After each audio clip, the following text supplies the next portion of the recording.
There are both positive and negative ways you can choose to deal with the pain of the abuse that you have been through. And sometimes even something that looks positive can have a negative connotation to it. And so we'll start off with some of the negative things that could happen. A lot of people will over exercise. They like the good feeling that those endorphins are bringing from the exercise, and they'll go way overboard and exercise 3 hours a day. Now, if you're in training for a triathlon, that might be something that you do, but most of us aren't going to exercise quite that much. They might overeat. This was something that I have been guilty of many times in my life. When I look back to some of my fourth and fifth grade pictures, I was a pretty chunky kid because I filled the pain, covered over the pain a lot of times with eating comfort foods. That was something that was part of our culture for a while, and especially as an Italian, that is a big part of the culture. Oh, you don't feel good? Here, eat something. It'll make you feel better. And that can lead to then always going to the comfort of food. It can mean other addictive behaviors. These are all negative, whether it be addiction to illegal drugs, addiction to legal drugs. Here in Colorado and in many states now, marijuana is legal, but the studies I've seen show that it is very bad for your body. It's very bad for your mind, and it leads to some very bad consequences.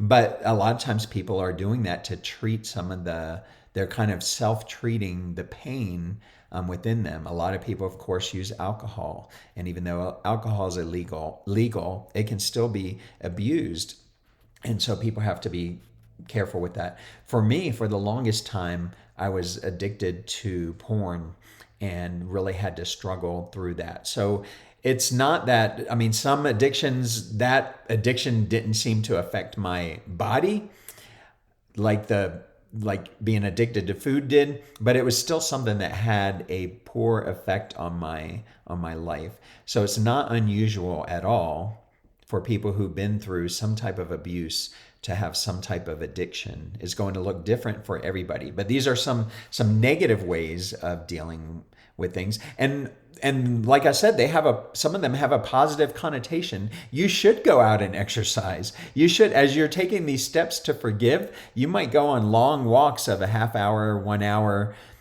so that you can clear your head or just get to thinking around some things. Or maybe as you're listening to an audio book that's going to help you in your next step in the journey, you're out there walking and enjoying nature at the same time. So some of them have some good connotations to them. Same thing with eating well. You can eat right. I replace about 4 meals a week with just veggies and hummus. That's one of the ways I found to help keep my weight under control. And I watch what I eat most of the time, but Friday nights when I have my date night with my wife, I don't watch what I eat. But you can go too crazy with the positive side of food, and you can be, I'm just going to eat vegetables and nothing else, and cut out all sugar. That might not be a bad thing, but I'm just saying that you can sometimes take a positive thing and go too far with it. Let's talk about some positive things you might do. Different people have different personalities and different things. I've heard that for some people, it can be helpful to them to list their offenders and what the offender did to them. And maybe they tuck that note away somewhere, or they write it and then give it to their spouse or a friend, and they might write it and then rip it up. Sometimes you might write a letter to your offender and then burn the letter. I've heard that helps a lot of people. I've never used any of those particular strategies. Just in my studies, I've heard of people doing that and it being very effective for them. For me, I created a song that this was probably part of towards the end of my journey. I wrote this song about 6 years ago, I think it was. It had been kind of fermenting in my mind and in my spirit for many years, but it's called Heal My Insides, and you can find that in the link in this course. You can find a link to go and listen to that. I didn't do the singing. I did a version where I did the singing at first, and my wife, who's very kind at pushing me to be better, she said, "I really like the song, I really like the saxophone part you have in it as well. Have you thought about having someone else singing it? So on the recording, it's actually someone from Nigeria, I believe, who did the overlay for me.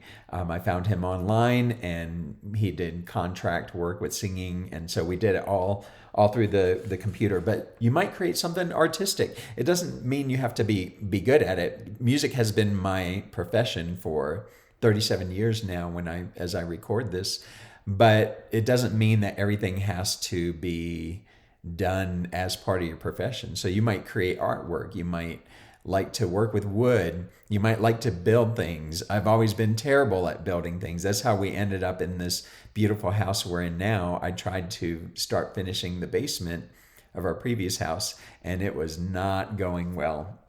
When we looked into what it would cost to have it professionally done, we thought, well, we might as well move into a house that's going to suit our needs just a little bit better. If you listen to country music, it's not my favorite style of music, but a lot of country music tells a story and talks about the pain that the musician has been through earlier in their lives.